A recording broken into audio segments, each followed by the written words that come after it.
I had never moved outside of LA prior to college. Los Angeles was all I'd ever known. But the moment I stepped foot onto this quirky campus, I knew I would fit in just fine. Some of my most favorite years were spent here at UC Berkeley. This place is artistic, inspiring, and downright liberating. You can always hear someone dabbling with the keys or playing percussion in the oak grove. It's a free place to be.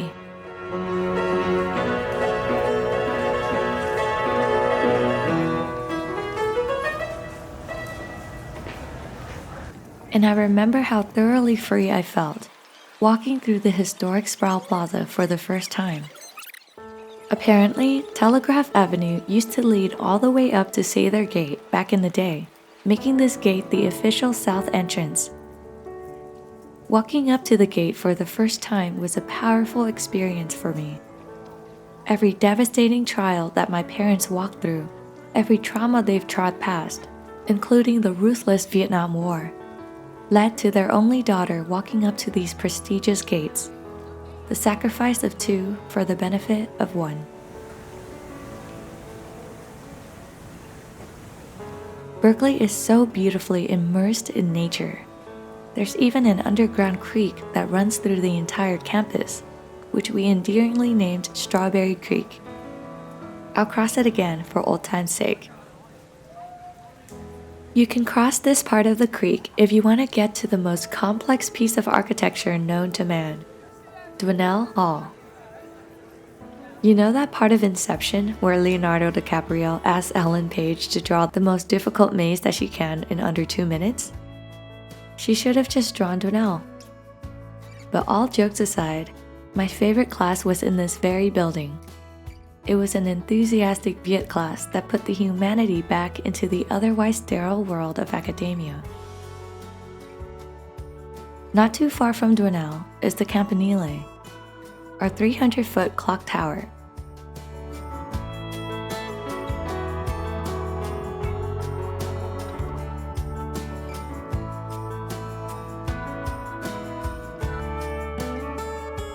From this vantage point, you can see the entire expanse of UC Berkeley in all directions. The Golden Gate Bridge peeks out in the distance, reminding us just how beautiful this place really is, and that no matter how hectic school gets, this season is but a blip in the grand scheme of our lives. God's plan for our lives is beyond anything we could ever ask for or imagine. So if you're feeling trapped where you are, be it in a 100-year-old clock tower or the most chaotic season in your life, remember that hope is always there, even when you can't see it on a cloudy day. There's a bridge to joy, peace, and healing just beyond your immediate circumstance. Keep pressing on.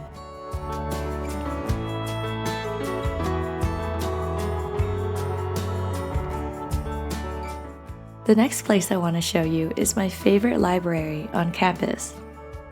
It's nothing short of Hogwarts. Welcome to the Doe Library.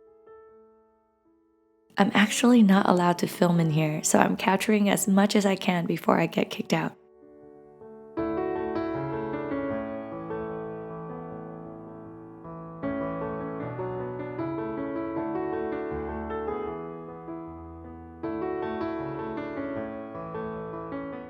Beyond the Doe Library is the one that everyone actually studies in, Moffitt Library. This place smells a lot during the finals. I used to grab lunch next door at the Free Speech Movement Cafe before studying at Moffitt.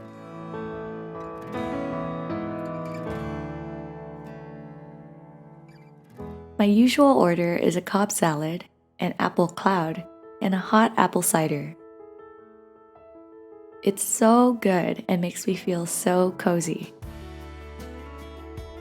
This meal is so nostalgic for me, especially when I get to eat it outside, overlooking the science building.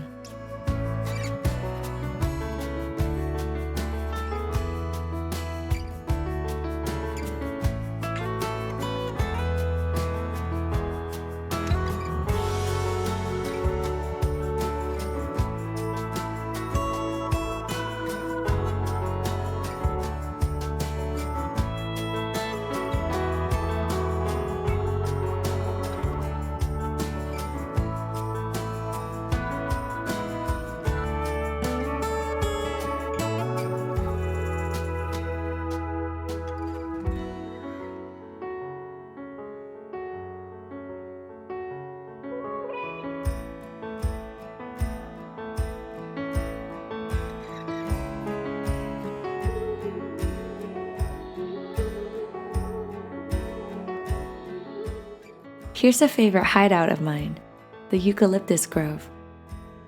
It might look pretty average at first, but here I am for scale. These eucalyptus trees are the largest I've ever seen. They were originally planted to shield the nearby buildings from heavy wind, but no one expected them to grow so well. Talk about bloom where you're planted.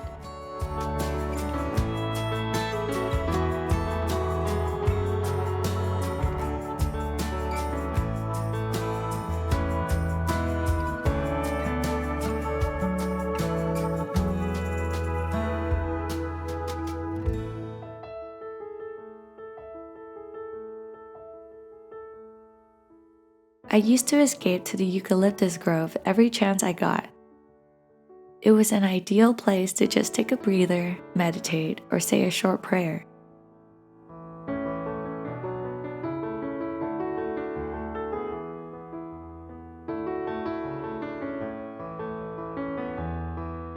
So while the Eucalyptus Grove is pretty interesting, what I love even more are the chunky Berkeley squirrels. They are absolutely fearless.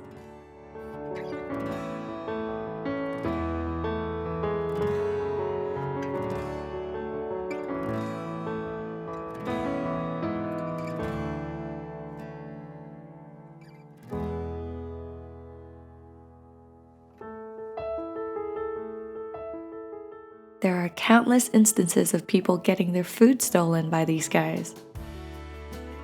Speaking of food, let's walk down Telegraph to a plaza I used to frequent. Don't let the name give you a heart attack. It's called the Asian Ghetto.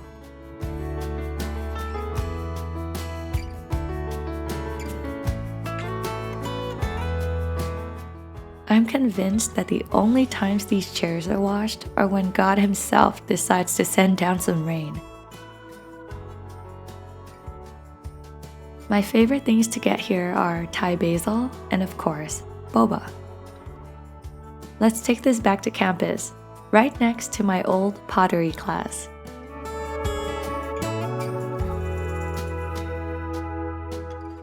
I took this class during my last semester at Berkeley, and it kicked my butt.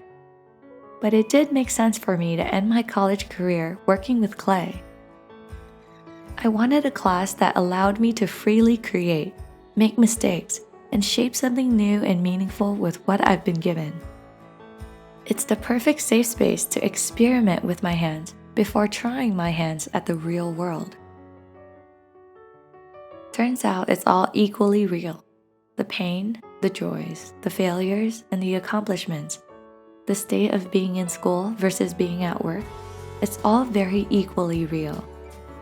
And nothing shows that reality quite like taking weeks to build something you're proud of with clay, and witnessing just how fragile and temporary it all really is.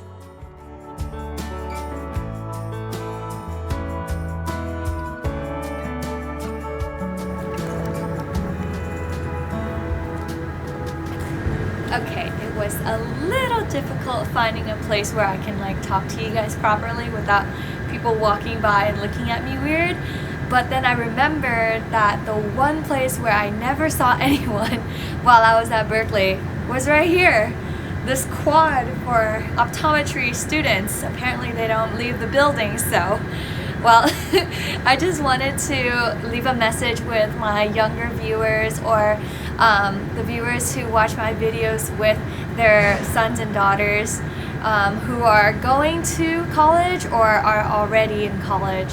For you college kids, I just want to let you know that even though this is your life right now, and yes, the stress is real and it can get so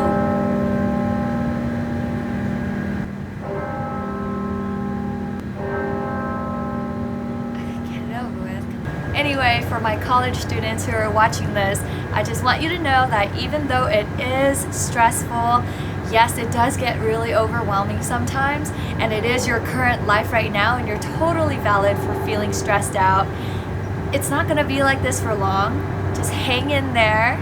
Your grades really don't define you. The college that you go to does not define you. Yes, it might. Oh, Lord.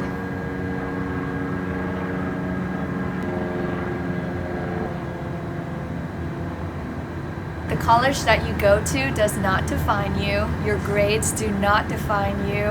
What defines you is your intrinsic worth, your intrinsic value as a human being, not your accolades or your accomplishments or anything like that. So look at me, I went to college because everyone else went to college. I didn't really know what I was going to do with my English degree. I thought I wanted to become a teacher, and I dabbled in that a little bit. I thought I wanted to become a writer, and I dabbled in that a little bit, and that's okay. And now I'm a YouTuber. I didn't see this coming, and it worked out great for me. So I just want you guys to keep an open mind and an open heart for what God is going to do in your life.